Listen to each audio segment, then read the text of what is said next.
stop doing those things. And I think that's pretty intuitive, and I think that's pretty obvious. But then the problem is when you get into this vague advice of eating a healthy, balanced diet. I mean, how many times have you guys heard that phrase espoused? And the problem is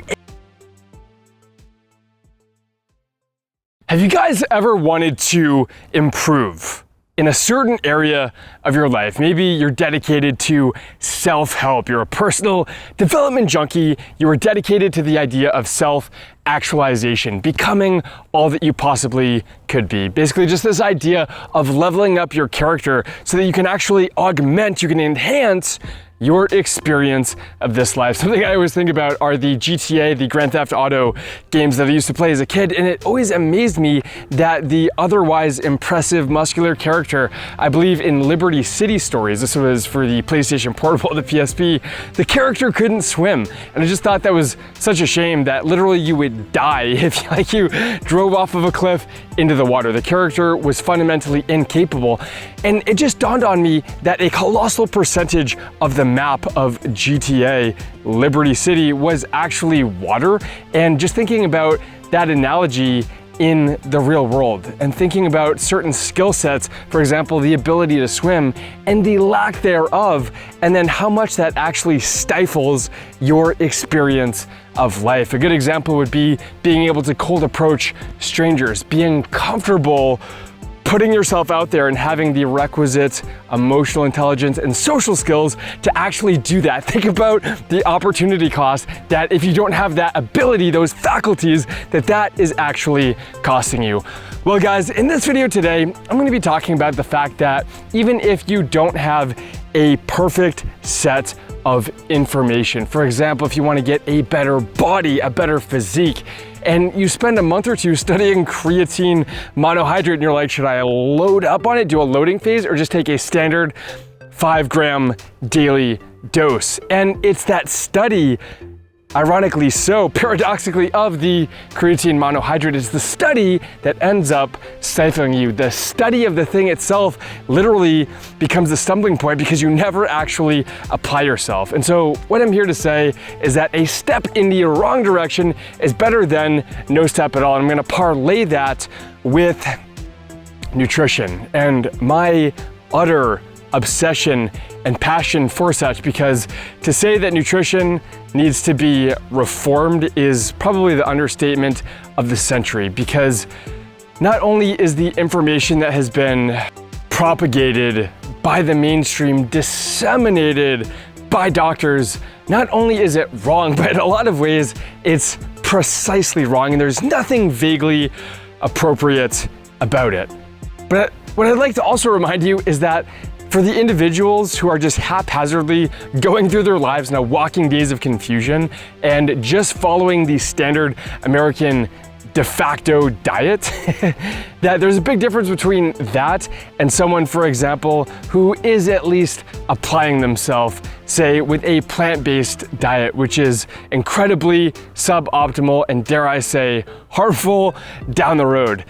There's a big difference because at least in the latter case, you have someone who's actually intentional. They have deliberation about the decisions that they are executing. They are in the driver's seat. They're not just letting life pass them by in the passenger seat. And so that's what I would say for the first 2 years of my weightlifting experience, for example. I trained with inadequate volume, and the result is that I didn't actually get the hypertrophy that I could have gotten on a more optimal routine. That was for the first 2 years of training. But just the discipline that I developed, getting up every morning to train at 6 a.m. at my college university, those habits that I ingrained then allowed me to supercharge my physique when I actually did get the right map 2 years into training. And when I got that map and married that with a really good foundation of habits, that's when my results, boom, took off. And funny enough, the individual who gave me that map to a better body also gave me a map that I'm even more eternally grateful for, that I use to navigate a disease called eosinophilic esophagitis. And the nutritional insights that he gave me are literally second to none and should be shouted from every single mountain and rooftop around the world. Guys, I was just on the CDC website about a week ago, and I have a particular interest in chronic disease because I would never dismiss the utility of modern medicine, particularly in the context of acute illnesses. But when it comes to ambulatory, that means just walking around these disease states that are silently but slowly and surely killing you, like hypertension, diabetes, dementia, macular degeneration, cardiovascular disease. I mean, the list goes on and on. And I was reviewing some of these statistics regarding such, some of the most prevalent diseases that are plaguing mankind: heart disease, cancer, and strokes, not least of which. And then what I was doing is delving into some of their recommendations. What do we do about this? Because an ounce of prevention is worth a pound of cure. So from a prophylactic perspective, what sort of weaponry can we arm ourselves with which to fight the disease that is, or the epidemic rather, that is the chronic disease epidemic that we are amidst? And on the surface, there was the dissemination of reasonably good advice. I mean, I don't think anyone would argue with the fact that we need to minimize, for example, alcohol consumption, or for example, tobacco cessation. Like, these are very binary things, right? It's like, stop doing those things. And I think that's pretty intuitive, and I think that's pretty obvious. But then the problem is when you get into this vague advice of eating a healthy, balanced diet. I mean, how many times have you guys heard that phrase espoused? And the problem is the ambiguity of it. I mean, what exactly constitutes a healthy, balanced diet? And when I delved into the details of what they were recommended, it was like an evil shudder was sent up my spine, because this advice in a lot of ways is actually antithetical to what is going to maximize your potential as a human being. What's actually going to maximize, for example, your energy on any given day. What's going to maximize your endocrinological activity, maximizing your testosterone levels if you're a man, normalizing your estradiol levels, lowering your cortisol, augmenting your thyroid status. So basically, they recommend that you stuff your face with things like beans, seeds, nuts, legumes, fruits, and vegetables. And it's like, that is the majority recommendation. And I just found this utterly appalling, because it's not just that they recommend these foods, but the superfoods that they do recommend, albeit to a much lesser extent, they recommend the worst possible versions of them, like lean meats and low-fat dairy. But it's precisely full-fat dairy that is the best kind, that is the lowest in the problematic polyunsaturated fatty acids. And as for the lean meats, they're literally recommending white meats from monogastric animals like chickens and turkeys, as opposed to ruminants like cows and bison.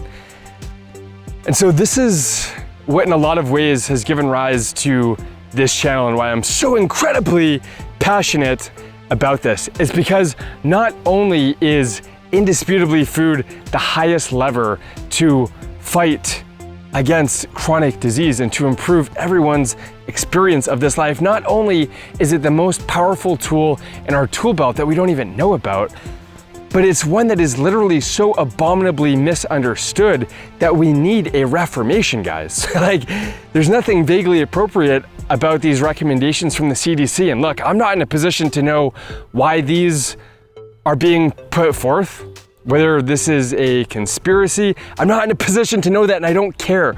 I care about you and your loved ones getting healthy. I care about you getting the best experience possible in this life, and not having to be uptight, anxious, depressed, having an experience of malaise, chronic fatigue, having an experience that, quite frankly, in my estimation, you weren't sent here to have. I want to help you guys become the person that you were made to be, have the experience that you were made to have, and the highest quality version of that. You know, it's like, if we're gonna do something, let's fucking do it. Let's fucking do it, man. Let's do the highest quality version of that and actually put our best foot forward possible and lead a life of deliberation, of intentionality, and not just in a walking days of confusion, go forward with our lives. So guys, the CDC recommendations as far as food intake are complete and utter nonsense. Don't vilify, don't fear red meat. Saturated fat is literally the savior and is incredibly healthy. Make sure, my number one advice, especially for people on a carnivore diet, is to not overcook your meat, because when you eat dietary cholesterol from animal products, that's good and well, unless it becomes oxidized, and then you're consuming oxysterols. So something that nobody's talking about is the fact that it actually is problematic to consume oxidized cholesterol. So I recommend using an Instant Pot on the lowest pressure and the lowest temperature possible, guys. That is something that is absolutely paramount. So all of that being said, if you are on a suboptimal diet right now, you're consuming a lot of fruits and vegetables, seeds, nuts, and legumes, all of which have plant defense chemicals that your body will have to contend with, all of which are comprised of defense chemicals that your body doesn't effectively adapt to. And as such, these are chronic stressors on your body. I was in the gym the other day and my buddy Mike was, we were talking about just day-to-day self-care products and things like that. And he couldn't believe that my hair is not something that I expose to harsh chemicals. I don't shampoo it. I don't want to strip it of its natural oil. So not only do I never shampoo my hair, but I also never condition it, and I don't use hair care products like gels, waxes, and so forth, which contain toxic chemicals. I literally just wash it with water. And he found that hard to believe, but then he had an interesting point about the fact that some of these like hippy-dippy, healthy, and he threw out the word vegan, you know, marathon runners, they like have a heart attack when they're 55 or 60. You know, you hear stories about these apparently incredibly healthy people. And I said, Mike, right, these are well-intended healthy people who think they're doing all of the right things. They're lowering their cholesterol, they're taking statin medications, they are avoiding red meat, they're avoiding saturated fat, they're minimizing that, they're celebrating polyunsaturated fats, they're eating a lot of seeds, nuts, legumes, a lot of greens, a lot of vegetables, maybe even a kale shake or two, and they're engaged in precisely the wrong type of physical activity, endurance running, which if all of these vegetables were not stressful enough, marathon running, endurance athletes, this is incredibly taxing on the body, and the body doesn't mount a sufficient response to it. In 30, 45 minutes, you can get an incredibly anabolic, anaerobic workout in, and your body will respond to that and put on lean muscle mass. That's the problem, by the way, with these vegan endurance runners, is that sarcopenia ends up becoming a really big problem into old age. The loss of muscle mass, it's incredibly problematic.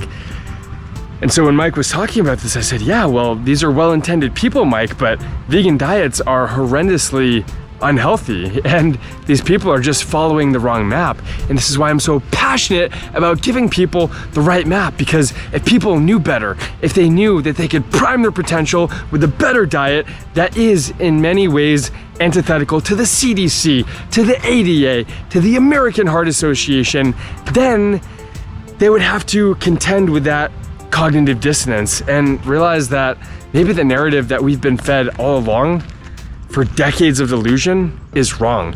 Maybe If doctors used to recommend smoking cigarettes, maybe they're recommending something today that is equally unhealthy. Could that be possible? Could it be possible that we have health officials, people who we should be able to look up to and instill trust and faith in? Maybe it's possible that they are leading us astray. Guys, I love you all very much. I'm so passionate about putting a food first approach because not only is inadequate nutrition, malnourishment, the cause of so many of the chronic diseases that we have to contend with today. You know, people are overfed because they're undernourished, they're over-caffeinated because they're underslept. We live in a very, very sick society, but it's also the case that we live in an unprecedented time. And I hope you guys share the passion about that because we live in a time when you can curate a diet that is literally better than the diet of any human being that has ever lived on this planet. And I'm here to illuminate and exemplify what that looks like. Guys, comment down below. What do you think about this? Are you all in on health maxing? Are you ready to put the health back in humanity and flip a switch and go to the promised land? Guys, thanks for checking out today's video. I love you all very much. And until next time, friends, find your freedom. Take care, guys. Peace.